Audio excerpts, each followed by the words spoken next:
चलिए स्टूडेंट, हम लोग प्रश्न संख्या 9 को हल करते हैं। देखिए प्रश्न संख्या 9 में क्या कहा जा रहा है स्टूडेंट। इसमें कहा जा रहा है बिंदुओं ए -2 और बी 2 8 को जोड़ने वाले रेखाखंड ए बी को 4 बराबर भागों में विभाजित करने वाले बिंदुओं के निर्देशांक ज्ञात किए। ठीक है, हमारे पास एक रेखाखंड ए है, ए बी है। तो चलिए सबसे पहले हम लोग एक रेखाखंड ए बी खींच लेते हैं। ये हमारा रेखाखंड क्या हो गया, ए बी हो गया। ए का निर्देशांक -2 है और बी का निर्देशांक 8 है। ठीक है, अब ये जो रेखाखंड ए बी है इसको 4 बराबर भागों में विभाजित करने वाले बिंदुओं के निर्देशांक ज्ञात करने। ठीक है, 4 बराबर भाग में विभाजित करने वाले। चलिए देखिए, एक भाग,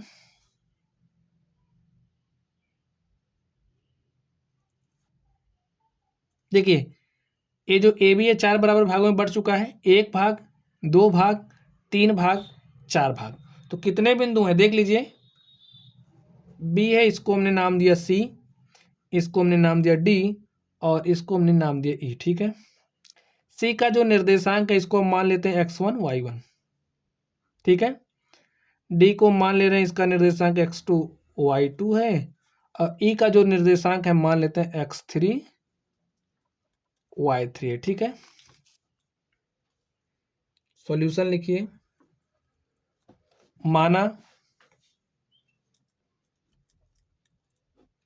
माना रेखाखंड AB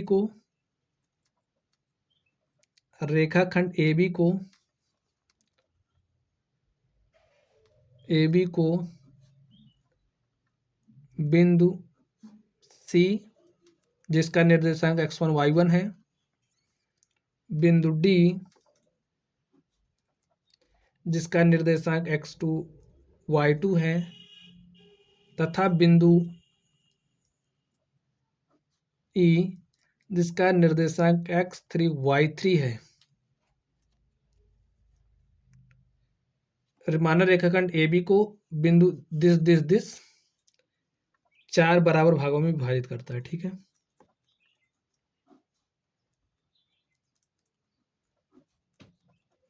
चार बराबर भागों में विभाजित करता है।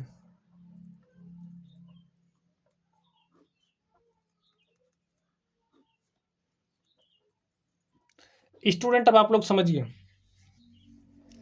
ए वाला भाग बराबर है इस वाले भाग के, बराबर है इस वाले भाग के, बराबर इस वाले भाग के, यानी कि जो अनुपात है सब बराबर है। ठीक है, चलिए अगर हम इसे m1 माने, इसे m2 माने, इसे m3 माने, इसे m4 माने, तो आपको यहां से क्या मिलेगा। जो हमारा m1 है समझने के लिए है। ठीक है, m1 बराबर हो जाएगा m2 के। क्यों बराबर, क्योंकि सारे भाग बराबर है तो अनुपात बराबर होगा। ठीक है, m1 बराबर होगा m2 के, बराबर होगा m3 के, बराबर होगा m4 के। ठीक है, अब आप लोग ध्यान दीजिए। चलिए हम लोग क्वेश्चन सॉल्व करते हैं, उसी तरीके से आपको समझाते चलते हैं। लिखिए बिंदु सी का निर्देशांक,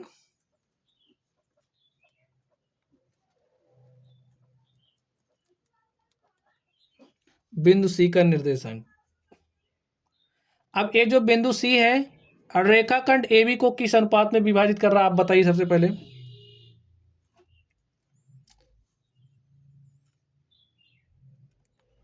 लिख दीजिए बिंदु सी का निर्देशांक क्या होगा।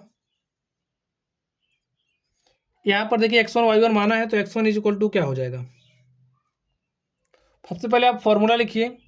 फॉर्मूला क्या होता है, m1 x2 plus m2 x1 upon में m1 प्लस m2। ठीक है, अब ए हमारा फॉर्मूला है, इसको हमने x1 माना है। ठीक है, तो आप इसको थोड़ा सा चेंज कर लीजिए कुछ तरीके से। चलिए इस पर डैश लगा देते हैं ताकि आपको पता चले कि हमारा फॉर्मूले का ही है। ठीक है, यहां से देखिए y1 क्या हो जाएगा, y1 डैश क्या हो जाएगा, m1 y2 plus m2 y1 upon में m1 प्लस m2। अब यहां से m1 क्या हो जाएगा, m2 क्या हो जाएगा। देखिए m1 और m2 क्या होगा, यहाँ पर ध्यान दीजिए, ये जो बिंदु सी है, रेखाखंड ए बी को, ये M1 है, M1 M1 M1 भाई, क्योंकि M1 बराबर M2 बराबर M3 है, तो ए बी M1 होगा, ए बी M1 होगा, ए बी M1 होगा। तो ये जो बिंदु सी है, रेखाखंड ए बी को एक यानी कि 1M1 और 3M1 के अनुपात में विभाजित करते, ठीक है, समझ गए ना। तो M1 M1 से कैंसिल हो जाएगा, 1 और 3 के अनुपात में विभाजित करते, ठीक है, समझ गए बात को। तो M1 बराबर 1 हो जाएगा, M2 बराबर 3 हो जाएगा। चलिए इसको आप कैपिटल में लीजिए, ये हमारा स्पेशली बिंदु लिख दीजिए, चूंकि बिंदु सी रेखाखंड AB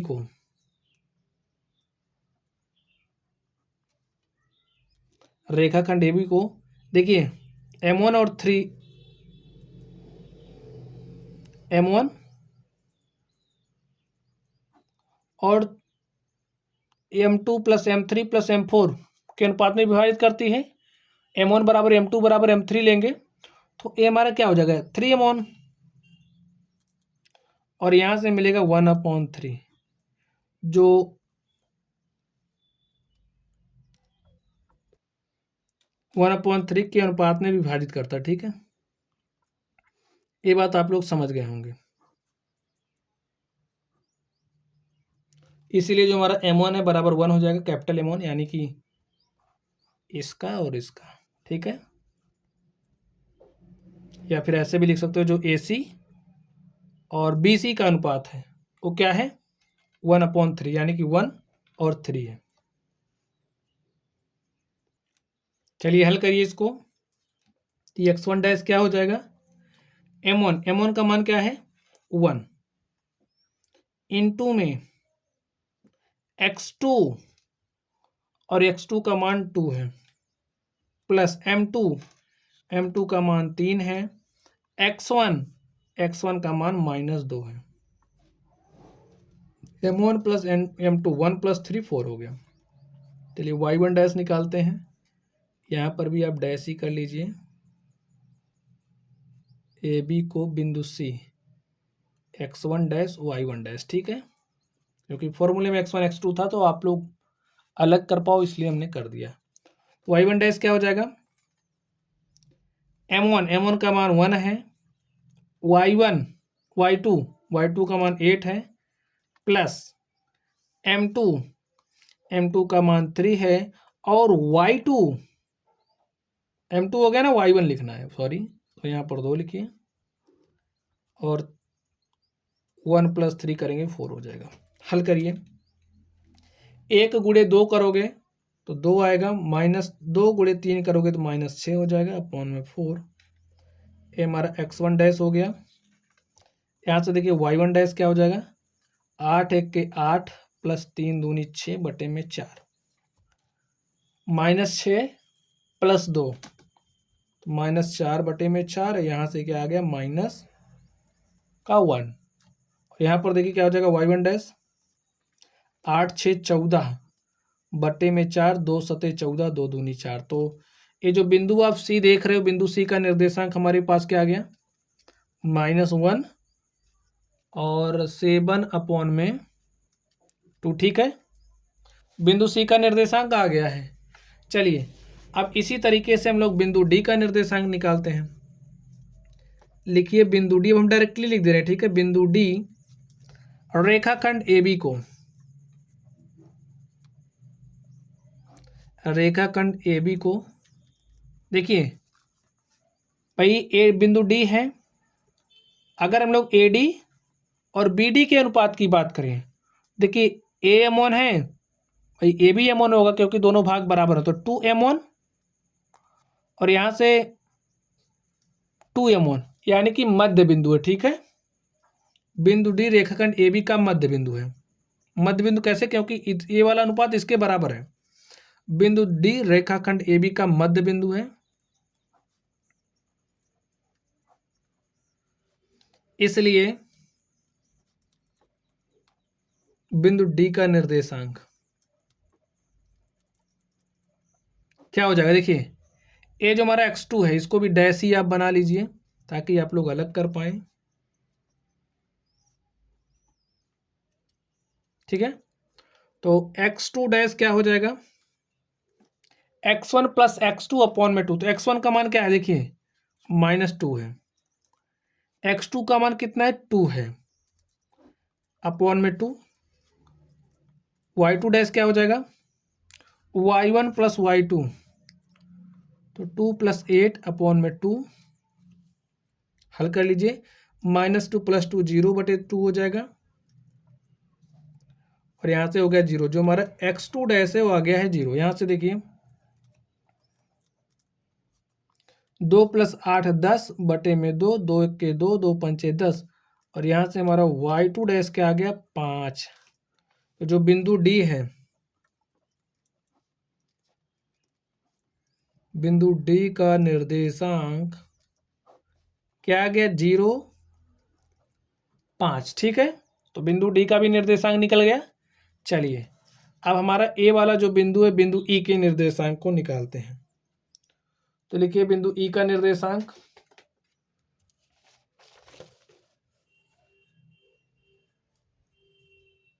चलिए निकालते हैं। लिखिए बिंदु ई का निर्देशांक।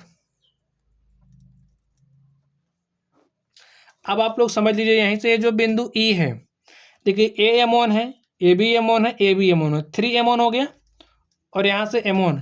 अगर हम लोग ए ई और ई बी के अनुपात की बात करें, ए ई और ई बी के अनुपात की बात करें, क्या हो जाएगा? देखिए ए ई कितना है? m1 m1 m1, 3 m1 और अपॉन में m1, यानी कि यहाँ से हमारे पास ए ई और ई बी का जो अनुपात है क्या? 3:1, यानी कि ए ई जो है ए बी को, ए ई जो है ए बी को 3:1 के अनुपात में विभाजित करता है। तो यहाँ से हमारा जो m1 है, ठीक है, इसे हम m1 ले लेंगे, इसे हम लोग m2 ले लेंगे। अब फॉर्मूला आप अप्लाई करके मान निकाल लीजिए। तो देखिए x2 क्या हो जाएगा? x3 डैश क्या हो जाएगा? फॉर्मूला अप्लाई करिए, क्या होता है? m1 x2, तो m1 का मान है 3 और x2 का मान है 2, प्लस m2 का मान है 1 और x1 का मान है -2, अपॉन में m1 प्लस m2, 3 + 1 4 हो गया। ठीक है, चलिए y3 डैश निकालते हैं। क्या हो जाएगा? m1 y1, m1 का मान 3 है और y1, m1 के बाद y2 लिखते हैं। ठीक है, तो यहाँ पर 8 हो जाएगा। फॉर्मूला आपको क्लियर होना चाहिए। प्लस m2 लिखेंगे तो m2 का मान 1 है, हमने m2 लिया तो y1 लिखेंगे, y1 का मान कितना है? 2, और 3 + 1 4। हल कर लीजिए, 3 दूनी 6, -2/4, और y3 डैश क्या हो जाएगा? 3 × 8 = 24, और 2 × 1 करेंगे 2, 24 2 26/4, 2 से काटा 13 आया, यहाँ पर 2। ठीक है, यहाँ पर देखिए क्या आता है? 6 में से 2 घटाए 4/4, और 4/4 का मतलब 1 हो गया, और यहाँ से 13/2। तो स्टूडेंट जो बिंदु ई है, बिंदु ई का निर्देशांक आपको मिल गया कि नहीं मिला? देखिए x3 डैश आ गया 1, और y3 डैश हमारे पास क्या आ गया है? 13/2। लिखिए अतः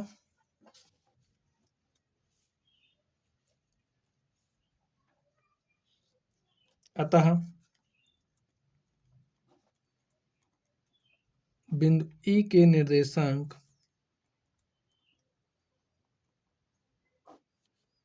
बिंदु ई का निर्देशांक 1 और 13/2 है। तो स्टूडेंट आपने देखा, इस तरीके से जो हमारा प्रश्न था, प्रश्न संख्या 9, हमने इसको सॉल्व कर लिया है। हमें बिंदु सी, डी और ई के निर्देशांक को बताना था, तो हमने बिंदु सी का निर्देशांक निकाला, हमने बिंदु डी का निर्देशांक निकाला, हमने बिंदु ई का निर्देशांक निकाला।